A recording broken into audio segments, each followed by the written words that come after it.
That didn't happen when I read. But that's Frank.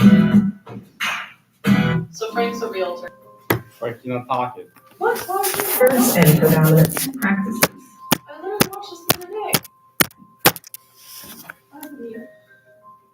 I can literally hear him, but You can hear him talking? barely. What the heck? That is so I can't bizarre. I literally listened to this the other day. What subtitles on? There are no subtitles.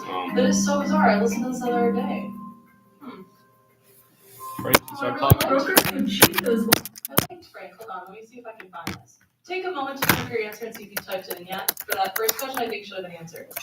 Let me look this up.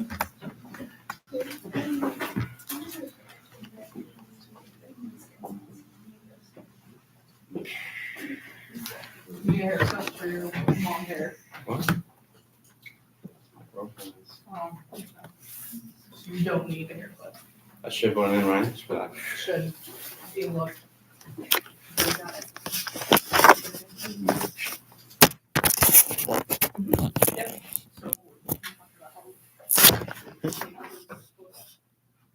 There are two faces to the city of Chicago.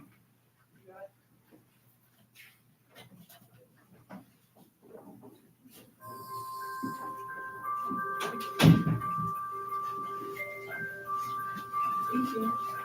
1970 mobs mark things. Oh, you can hear him there. Oh, wait, Frank, you're talking again.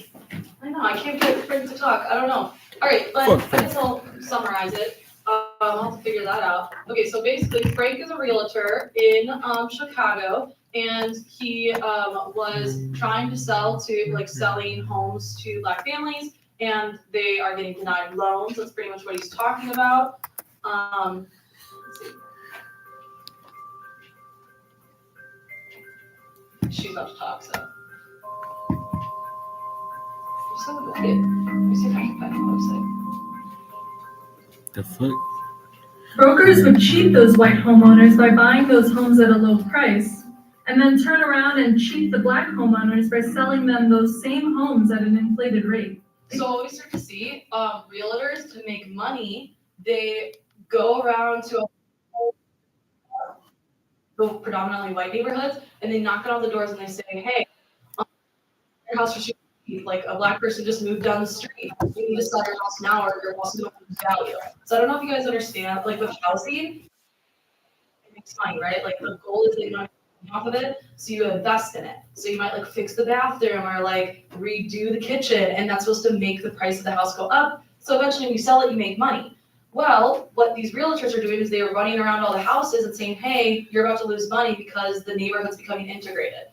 And so these people were like freaking out because they're like, oh my gosh, I'm gonna lose all the money that I invested in. So they start to panic and they sell their houses for cheap, and then they move out to the suburbs. And what happens is then the realtors turned around and would sell it for a ton of money to the Black family, who then had to pay a lot more than what they sold it for. So they were making this huge profit on it. And that was what the realtors are doing, which is not allowed anymore, but they were like trying to make a killing off of both of them. These practices continued even after the Fair Housing Act of 1968, which made it illegal to refuse to sell or finance a home based on someone's race. But not all realtors were so deceptive. Frank, who opened his real estate office in 1971, has often been credited with integrating the Beverly neighborhood on Chicago's South Side. All right, he just talks about that, him being a realtor. To back down. Okay, and then basically he gives a story about how he tried to buy a house, and the bank told him, no, we're not going to give you the money to buy a house. And he's also going to get threatened by the people in the neighborhood because he buys a house in a predominantly white neighborhood, and he's going to get threatened.